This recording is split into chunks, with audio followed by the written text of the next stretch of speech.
Hello everybody, how you doing today? It's a new day, it's a fresh day. I hope you're hop shaking and baking. I always say that all the guests on the Paul Full podcast are powerful and spectacular people. They say money is critically important in the life of every man and every woman. And on today's episode of the Paul Full podcast, we're discussing money, managing it.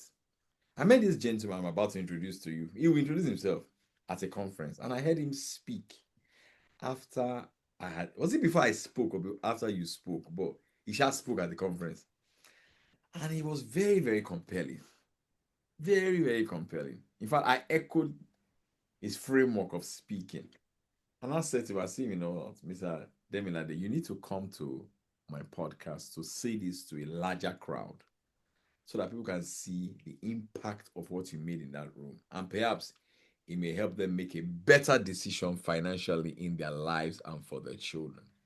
So, Mr. Demilade, introduce yourself. Welcome to the Powerful Podcast. How are you doing today? I'm very fine. Thank you. Thank you, Mr. Poffo, for having me on your podcast. Well, I think you've said a lot of things, almost everything. My name is Dimlade. I'm a licensed financial advisor in the UK.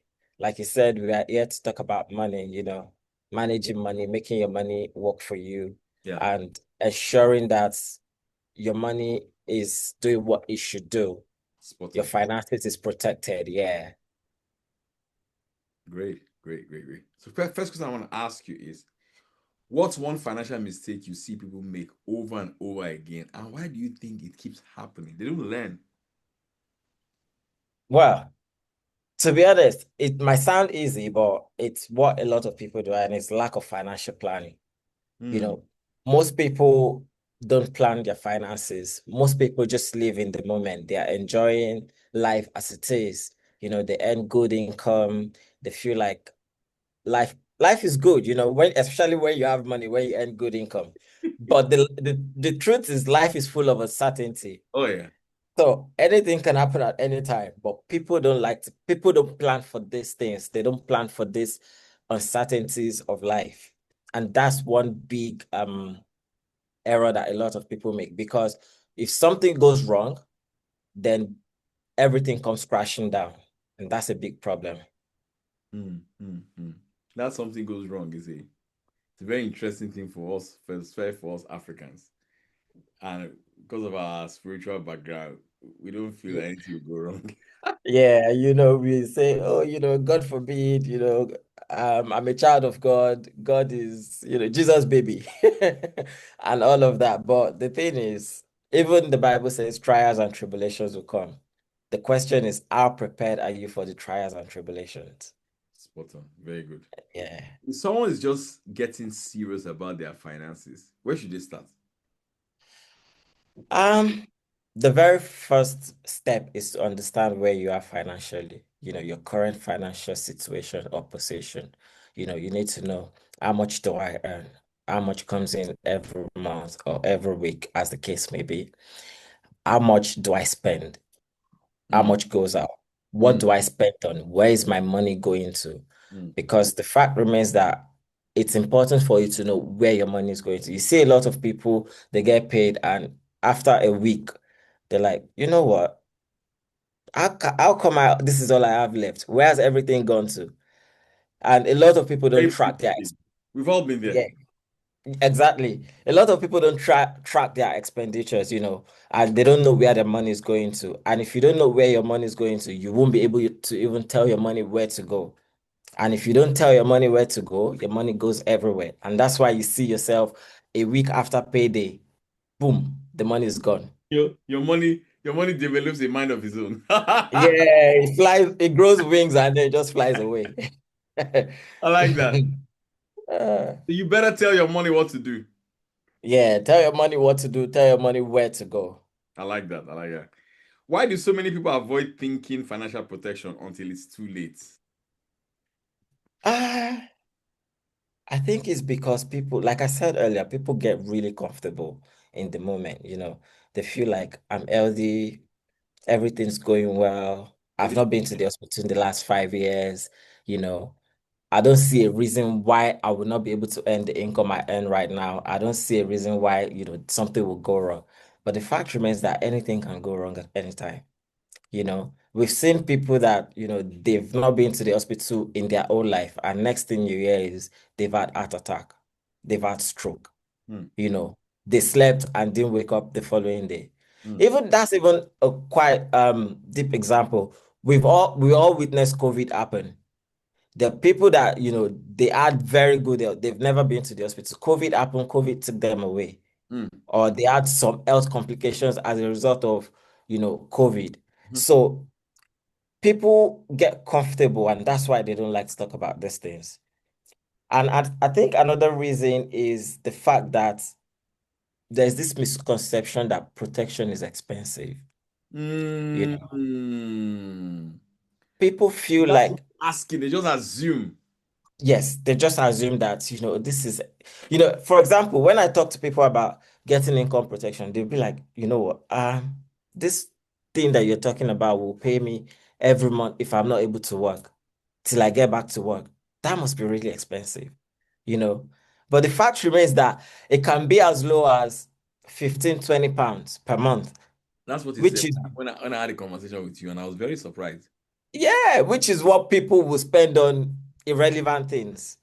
So why not use that money to protect your income, the income that everything in your life is built on?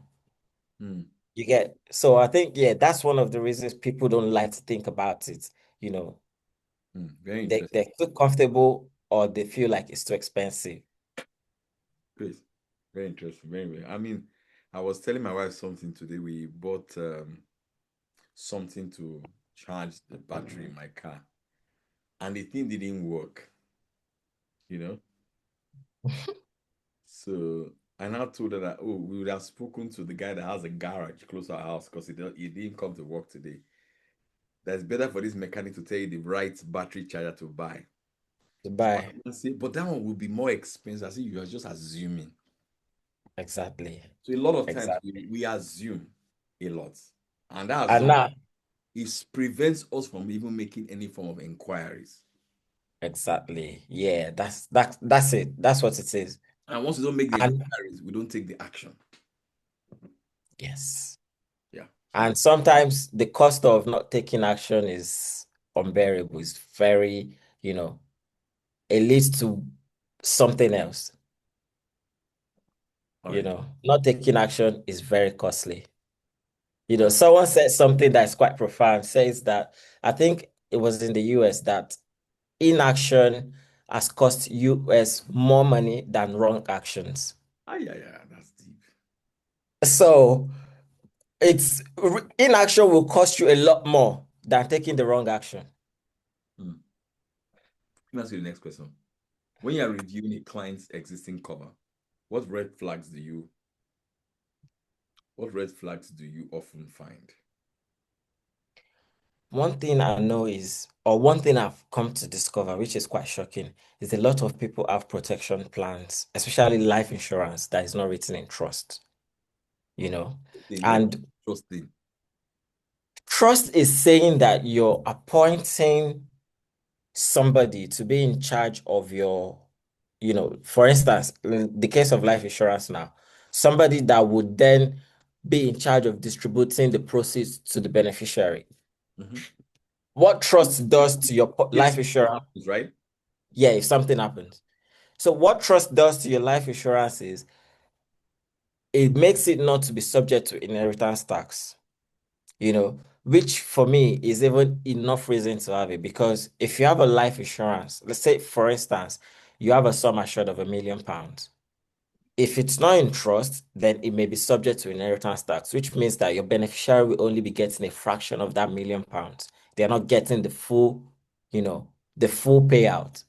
Another thing is it may then be subject to probate process, which means that there will be a long process as to who gets what. And at the end of the day, the people you actually want to benefit from it might not even benefit from it. Hmm. The probate process on its own takes so long. Sometimes it takes up to two years or even more.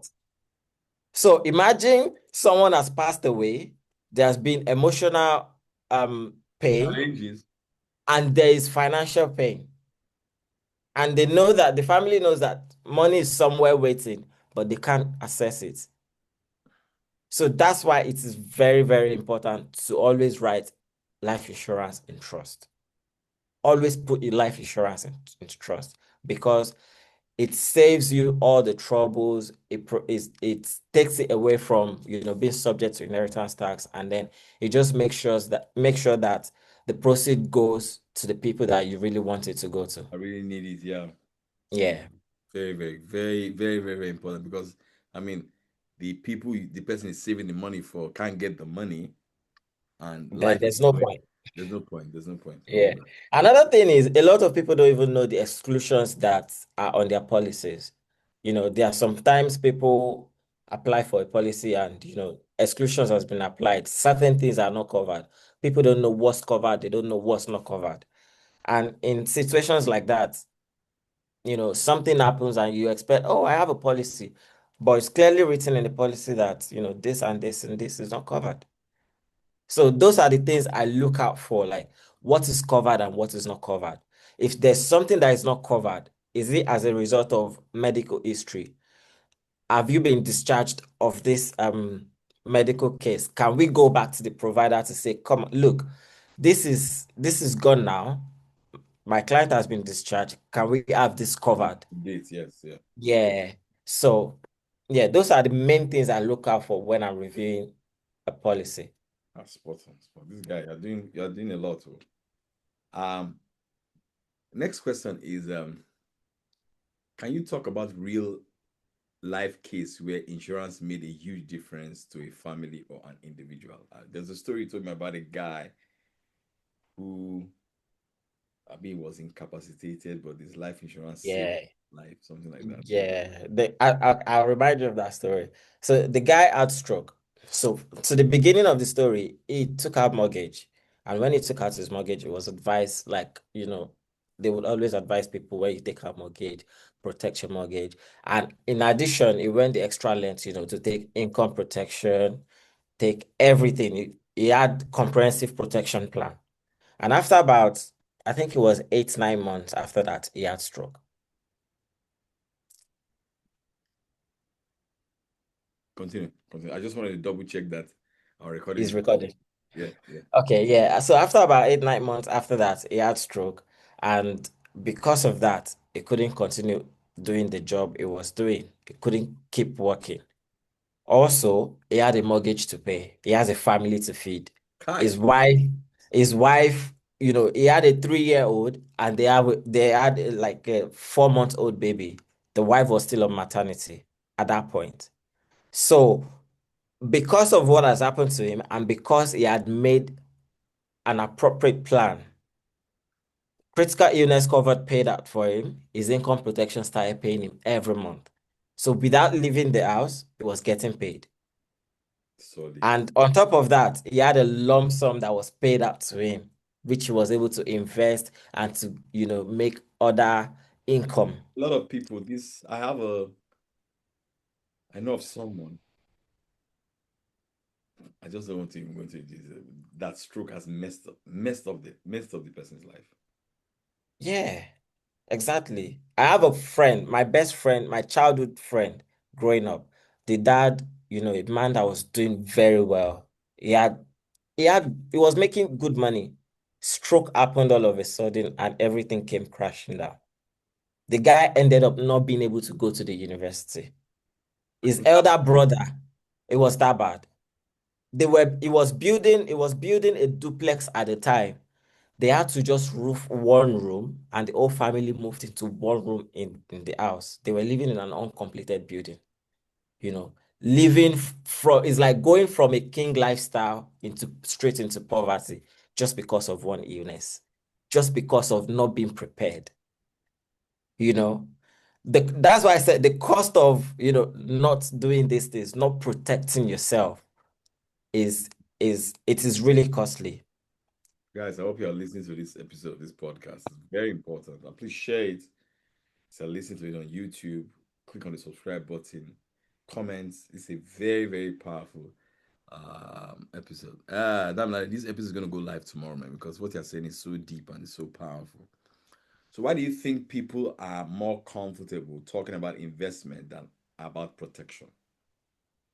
I mean, investment feels very aspirational. It means that, I have a dream, I'm planning for the future, it's about growth, it's about financial freedom.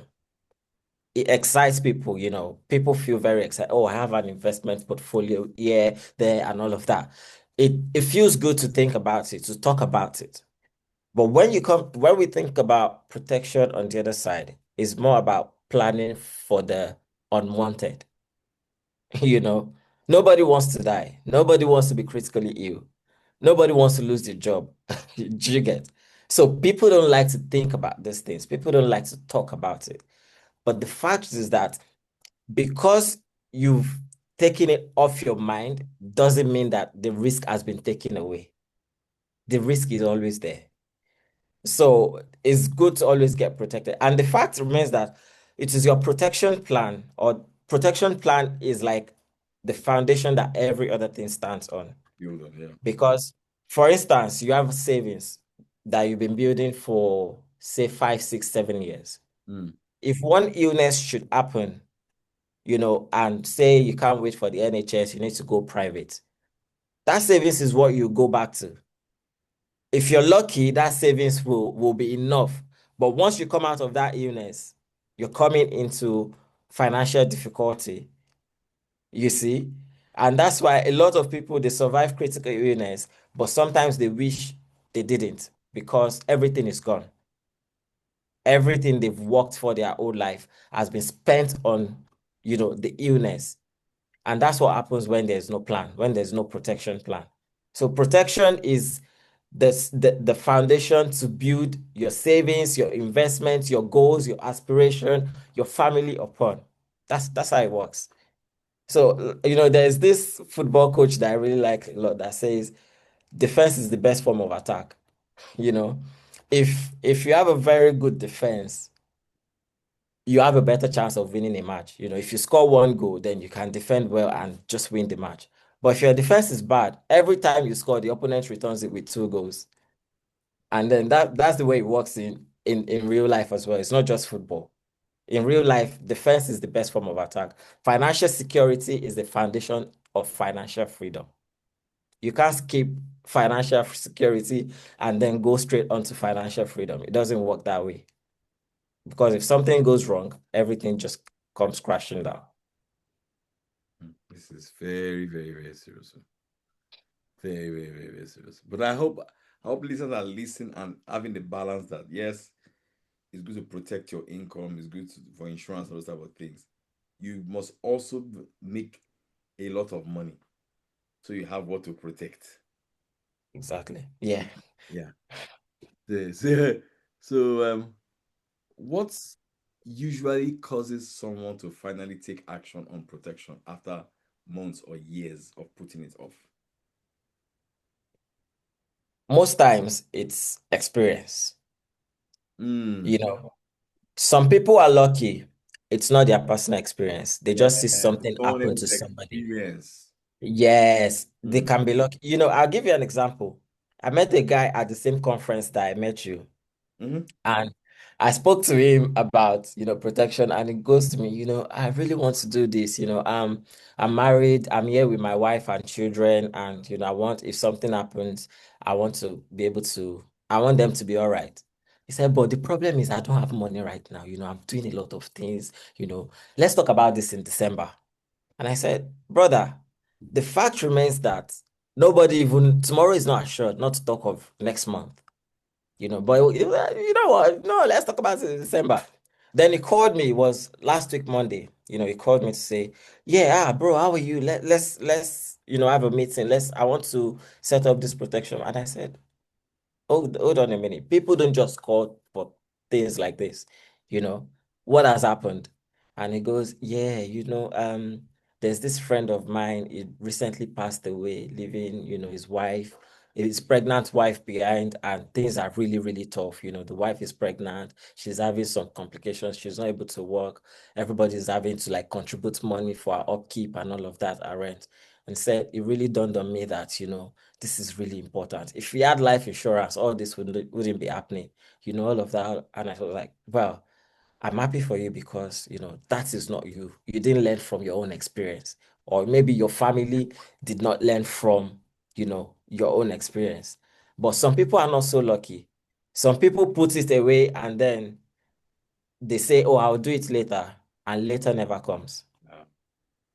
And then their children will then have to suffer the consequences of their inaction. Mm. So in most cases, it's experience. When people say I'm not ready, and then all of a sudden they're ready, either their experience or someone else's experience. Mm. This guy.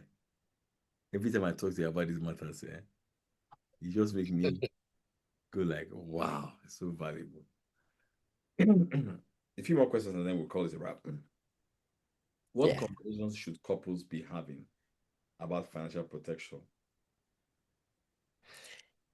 Well, Often it's don't, about what? but they often don't have those kind of conversations. It's about facing reality. People don't like to face reality. People don't like It's to scary. admit. You have to be empathetic. It's scary. It is scary, but the fact remains that I think because of our background and our culture, we don't like to talk about these things. People from other parts of the world, these are the things that you don't even have to talk to them about. You know, they will just do it because they know that this can happen. And when it happens, I don't want anybody suffering because of that. But in as much as it is scary, it doesn't mean that we can put it away. We can't let fear then push us away from doing what we should really do. Yeah. And one conversation most couples don't have is, if something happens to you today, what happens? What's the next thing? If something happens to the both of us today, what would that mean to our children? What impact will that have on their future? Because as a breadwinner, or most households in the UK, they are joint or two income household. And if one income is gone, it then affects the whole household. You see one person having to do so much overtime, and then because of that, something happens. So these are conversations that people should be having. Like, if something happens to either of us today or both of us today, what is the implication on this household? What would that mean to our children? Would our children have to, go back to Nigeria and live with uncles and aunties, or, be moved from one house to another doing house help, glorified house help in the name of being a niece or nephew? Because that happens a lot, you know. These are the conversations that people should have. What provisions have we made if something should go wrong? If something goes wrong with the husband or with the wife, what provision is in place? What plan is in place to keep the family going? These are the conversations that people really should be having. And one thing I always say, protection plan is even much more important for people that has financial dependence. You're married, you have children. You should always ask yourself, what would happen to my children? What would happen to my wife, to my husband, if something goes wrong? If I'm no longer here to provide for them, what would happen? Mm. Yeah. Very good. Very, very good question. Very good question. It makes you think, it makes a person plan, and it's good. Then, in fact, in the discomfort is where the growth is. So it's fine. Exactly. Yeah. Yeah. All right. So how can financial protection help with intergenerational planning beyond just life insurance? And the last question is, why do you think people are more willing to insure their phone or car than their income and life? Uh, the first one you said, the first one you mentioned, I would say that I've seen people that they've gone into generational wealth because somebody took the right action. Mm. Because somebody, I've seen people that the pain has become the foundation that they built their success on. Mm.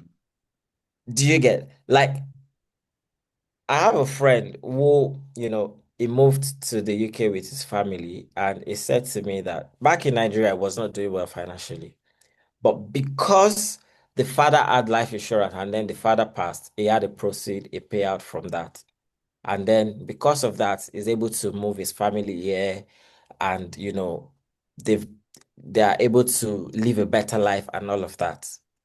Which just shows you how much these decisions can help the next generation to come. Imagine one thing I always tell people is, in as much as we don't like to talk about death is a matter of when, not if. Everyone will pass away. Now imagine being, if something happens and I have to go now and I pass away now, what would that mean if I leave some millions of pounds for my children, 6 figures, 7 figures?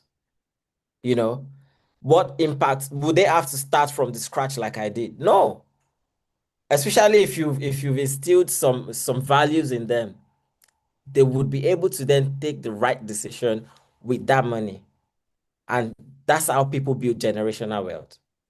That's Great. how people, yeah. So, and then on the other side, people can, someone can pass and it would then be the beginning of downfall. So the way a life event happening and it becomes foundation for success is the same way a life event can happen and it becomes the beginning of downfall, not for one person, but for generations to come. See, got it, got it. Yeah, exactly. Yeah. What drew you to this industry? Last question. What drew you to? I mean, you're young. Well, I've seen a lot happen, right? And like I told you, I told you about, my friend whose dad had stroke and that happened too. And then even my own personal experience. Now, back in Nigeria, I went to a private university. A few years after I finished university, I lost my dad. If my dad had passed away while I was in uni, I think my life would have turned out a different way, because he had no life insurance. I've seen people that because of one life event, they've, I think I mentioned at the conference I met you about the lady that had to move back to Nigeria because the husband passed and they've sold everything, just because there was no plan in place. I've seen people that because of one illness, their life has turned out a totally different way. And not just them, even their children. And when I came across it, then I've always worked in finance, but not in this role that I'm currently in. And then it made me ask myself a lot of questions.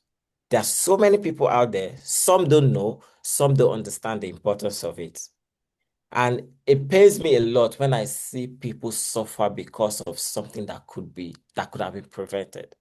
And that's why I said to myself that, you know, I want to take it upon myself to help as many families as possible. There's a lot that can be prevented. Children don't have to suffer.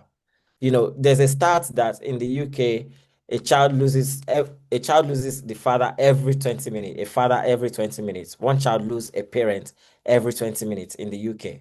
That's a huge stat. That's scary.